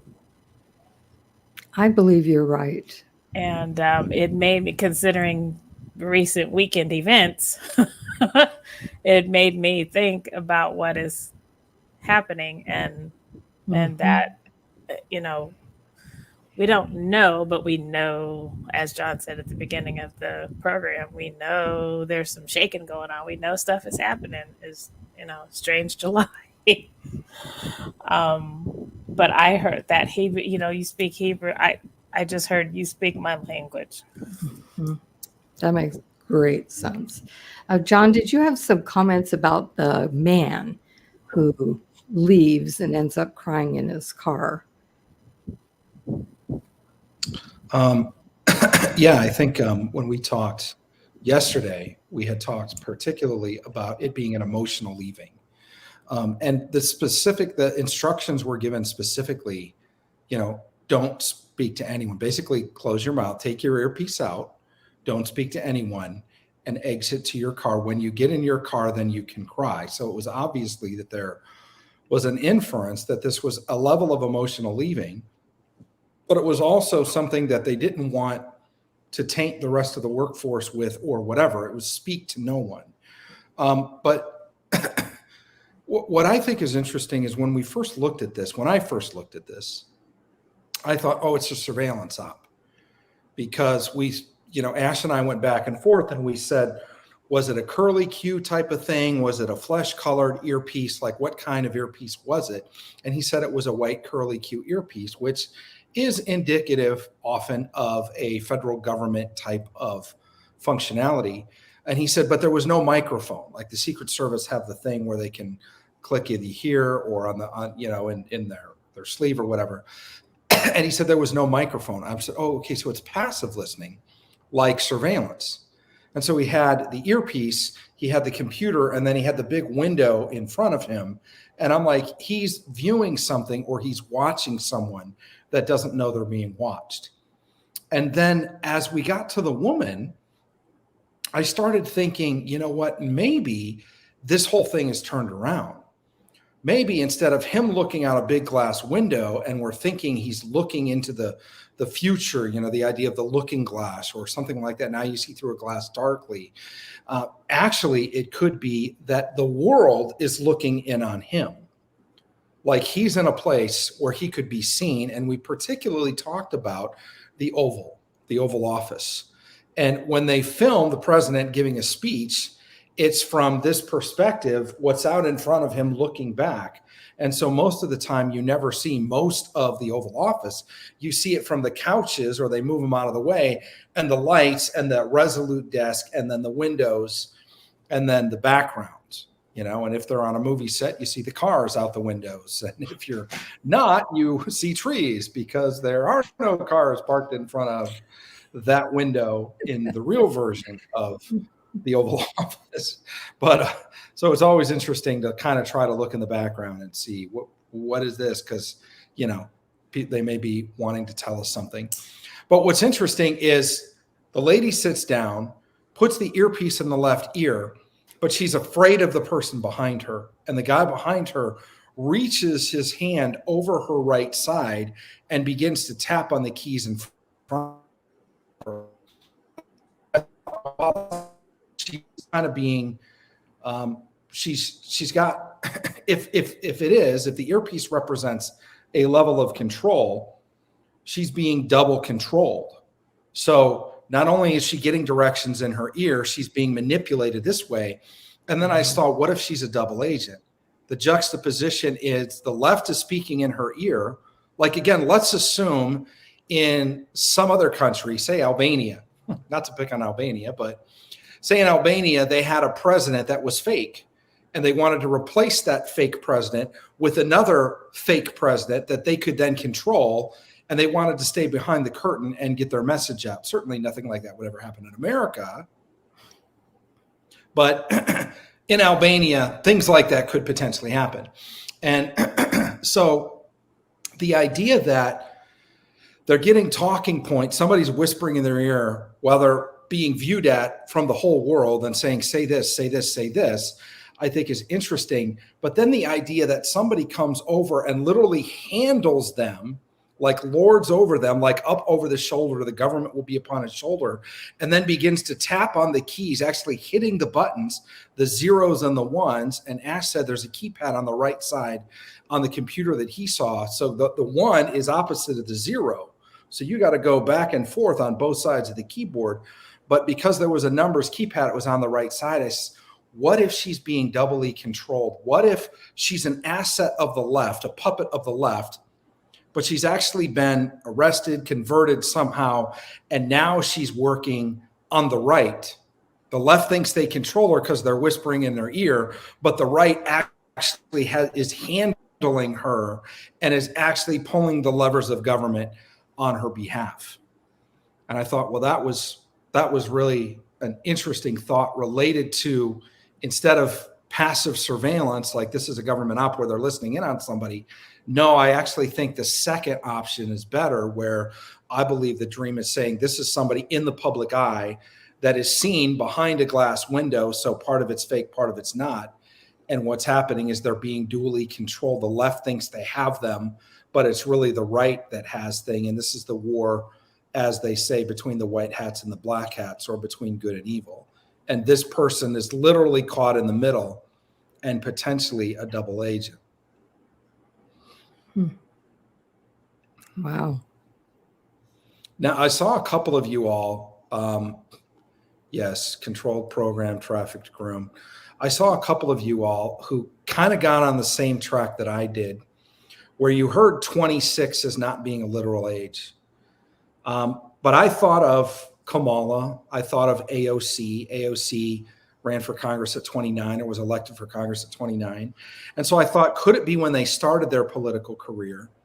Or could it be how long they've been in politics?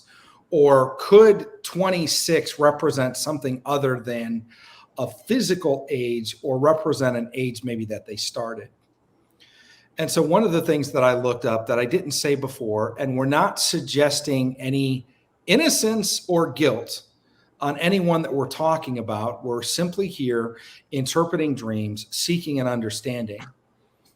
But because of other dreams related to dreams that, like my friend Dana Coverstone has had, particularly reference the Conestoga wagon dream. And the reason why the Conestoga wagon dream is because the dream starts with Trump on a platform on his knees, which is what we saw July 13th. He has a knife to his throat. The person holding the knife to his throat happens to be Hillary Clinton. Now, this dream was like a 2020 dream, so we all thought it was about the election of 2020. What's interesting is she has an amulet, something related to Keystone. And even back then, people were saying, isn't Pennsylvania the Keystone state? Butler, Pennsylvania, where Trump was on his knees. Are you guys picking up what I'm putting down?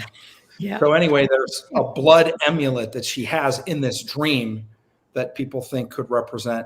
Now, again, we're talking about the dream. We're not talking about the person, but God uses imagery sometimes to give us intelligence on what's happening behind the scenes, what maybe have captured people, what they may personally be involved in, or what may be surrounding them. So we don't just assume this means this and this person is guilty of this or that or whatever, but we begin to look at what could this mean in the context of dream interpretation. In the dream, Trump reaches up, grabs her necklace, which jerks her head down and uppercuts her at the same time. She stumbles back, dropping the knife, and gets her foot caught in a bear trap. Of course, everybody thinks of Russia, and in particular, Russia collusion when we hear about the bear trap. And then what I think is super interesting is Trump is rushed by a group of Secret Service people to the limo, which again, we saw in the Keystone State, Trump on his knees, rushed to the limo, the famous, the famous fist pump, fight, which I think is super interesting. And that, I believe, was even a symbol itself. Here it is, if you haven't seen it. And then, of course, Trump being rushed to the limo by Secret Service with the blood on his face after being shot in the face. And so I just think it's interesting. But the second thing that happens in this dream is Kamala is riding on a Conestoga wagon, and she's the driver. It's driven by two donkeys. Donkey, of course, is the symbol of the Democratic Party. Riding on one of the donkeys is Joseph Biden. So Trump's safely in the limo. Hillary's on the platform with her leg caught in a bear trap. Biden's on the one of two donkeys, and Conestoga wagon, the sheet or whatever blows up. The cover blows up, and you can see that underneath it, it's full of dynamite. And Kamala jumps off, and it hits the stage. She presses a detonator, and it blows up the whole stage, both donkeys, Hillary Clinton and Joe Biden. And so it's the idea of possibly what we call a double betrayal. Again, I'm not saying this is literal. I'm saying this is an interesting dream that 2020, we thought we might see things happen in that election. I actually believed in 2020 that Biden might get replaced by the time we get to the last debate, which did happen. And I actually briefed that to my team as, here's what you do when you get things wrong. You do a postmortem and you bring it in front of a group of people and you say, what does this mean and why did this happen?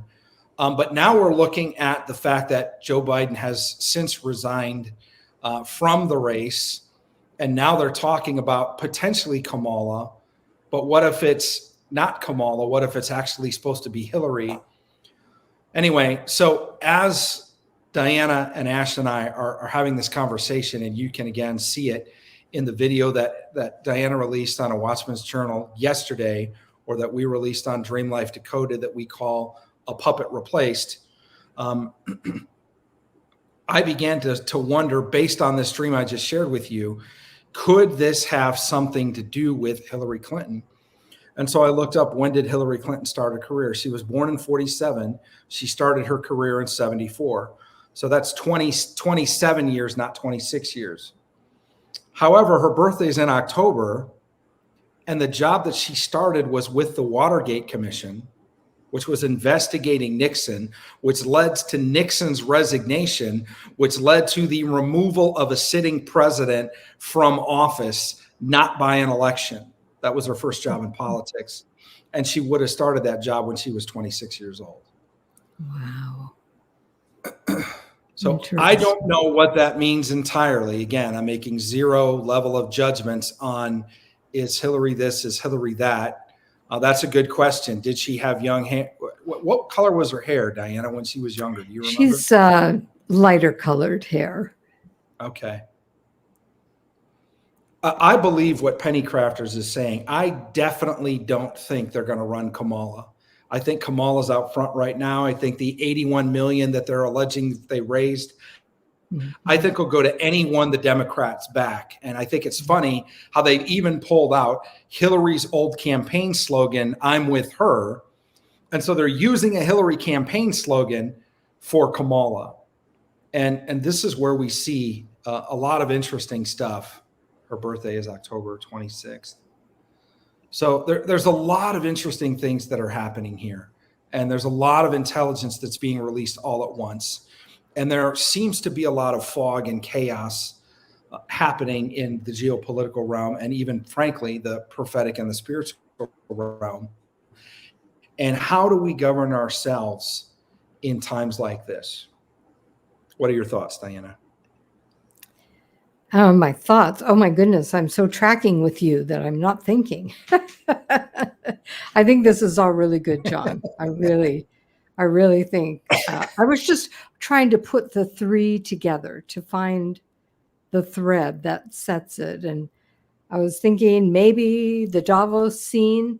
There's a principality taken down that allows the angel to begin to move through America to awaken people, and that it is actually going to go into government as well and start awakening people.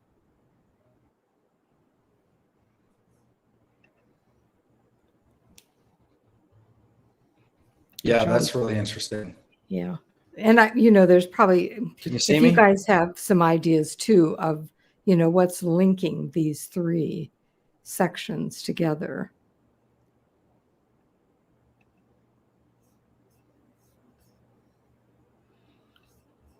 Sorry, I think I'm having problems with my Wi-Fi, but it's interesting that we haven't had any problems until we started talking about this stuff. So I don't know, but I think we love your thoughts. People agree. Diana, yes. John, I think this is fascinating because, again, we're working from a standpoint of not controlling the situation, but of wanting to understand and discern the world that we live in politically, geopolitically, and from a spiritual, and particularly a spiritual warfare standpoint, and praying for our nation.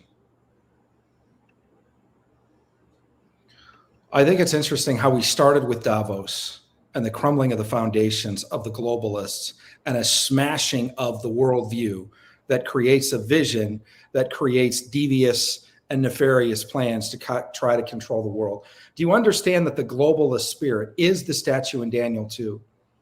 That there were 5 empires that tried to rule the world, and they're all mentioned in parts of the statue in Daniel 2. And we know what their end is. They're turned to dust and they're blown away like chaff. Do you think that that could happen in this generation? Because what we're seeing, I believe, invade America right now is, in fact, the globalist spirit that through the ages has tried to dominate the world. Why? Because it's a perversion of the mandate that God originally gave Adam when he said, be fruitful, multiply, fill the earth, subdue it, and rule. Subdue means to take dominion. I'm not a dominionist in a theological sense, depending on how you define what that means. But it's the idea that mankind was commissioned by God to take dominion and then to hold dominion by ruling. And in an absence of a ruling authority, spiritual forces will move in. How do we know? Binding the strong man. If you leave the house clean, swept, and empty, it'll get 7 spirits worse than itself. And the condition of the man will, at the end, will be worse than at the beginning. And so are we dealing with a globalist spirit in America? And more importantly, is God giving Ash West, and thus all of us, because you are now part of the journey, because you're working this with us, is he giving the body of Christ intelligence of how to unravel this thing and how he judges the thing? The first thing that happens is the gargoyle, the demonic spirit over the top on the outside, is removed by a prophet. The second thing that happens is he's inside. And once he's inside, he begins to see the blocked, burned, and buried. And he sees the smashing of the worldview, the changing of how people are viewing what's going on in the world around us and how they're making these nefarious plans. But then he's seeing the goodness of God and the grace of God and the opportunity to escape, but purified through the fire, literally to go through the fire and to end up purified of the lies of the former worldview. All of that is left behind. And then they move forward, and then they could possibly get out. And then we go from a global view of what's happening and where probably a lot of these plans are being birthed to what's happening in America.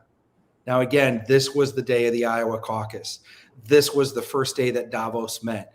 None of that is by accident. I don't even know how you could coordinate that to have a dream like, or visions like these 3 visions on the same day. So we know without question that God is at work with this dream set.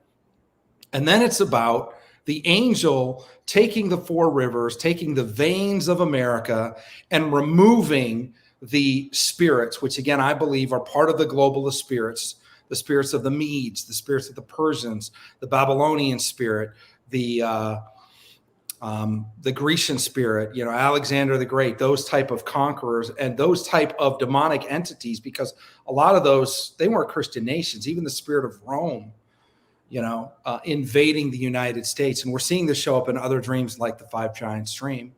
And so God is talking about dealing with America. So he goes from the macro, from the globalist, down to dealing with our nation, down to dealing with two people.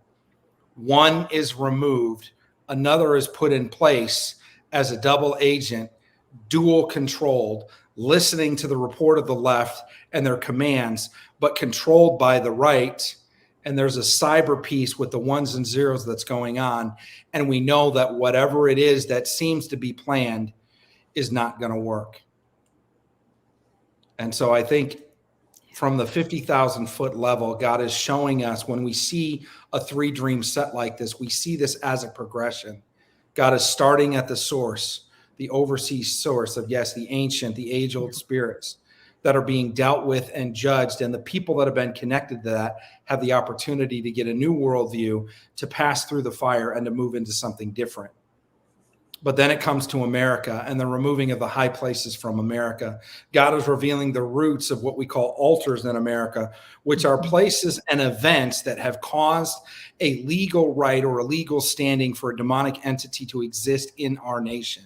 And God is using spiritual intelligence on an ongoing basis to show us things like the significance of the JFK assassination, or the significance of 9/11, or even Roe versus Wade, and how a lot of these things were actually blood sacrifices to false gods. And if you don't have that understanding, you might want to begin to do a level of research that is unparalleled in the depth of your experience, because when you do, you will find that a lot of these things didn't happen by accident. They happened on particular dates for a particular reason. Just start by researching the significance of the date 9/11, and that'll take you down some really, really interesting pathways. And again, which I've said before, the largest battle, the second longest battle and the largest battle of the Revolutionary War, again, a globalist spirit, the English Empire against the United States, a fledgling new nation that had just declared in name only their independence, fought with George Washington against the British on 9/11, 1777, and lost. The British went on to defeat us at our capital. We lost Philadelphia, and George Washington took the Continental Army back to Valley Forge, where he spent a long, hard winter where at least 2,000 plus people died of things like pandemic and exposure. But in that time, God showed up and he gave 3 visions, just like he gave 3 visions to Ash West. Wow, I never connected this before, Diana, until I said it right now.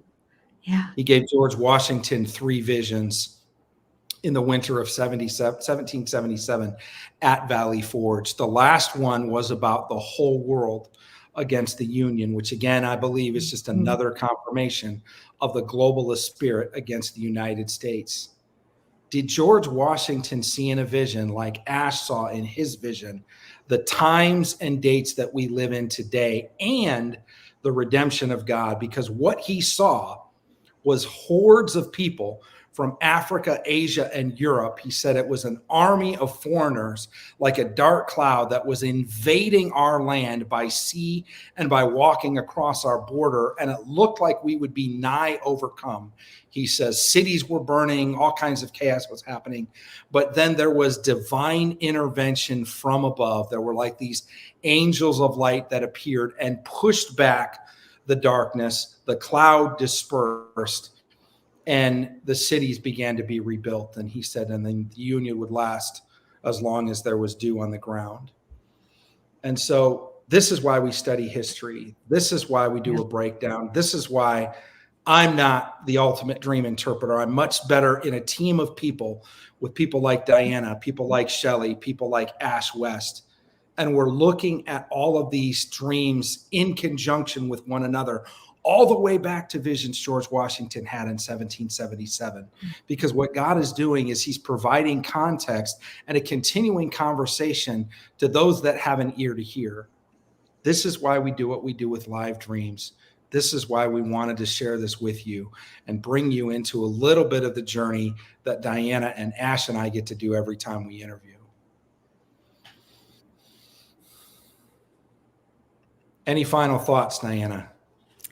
This was really, really fun to come on here with you, John. And I love your audience. I love amazing people who are commenting on here with great insights from the Father. And it's just good to know that we're all a team working together to bring in the kingdom.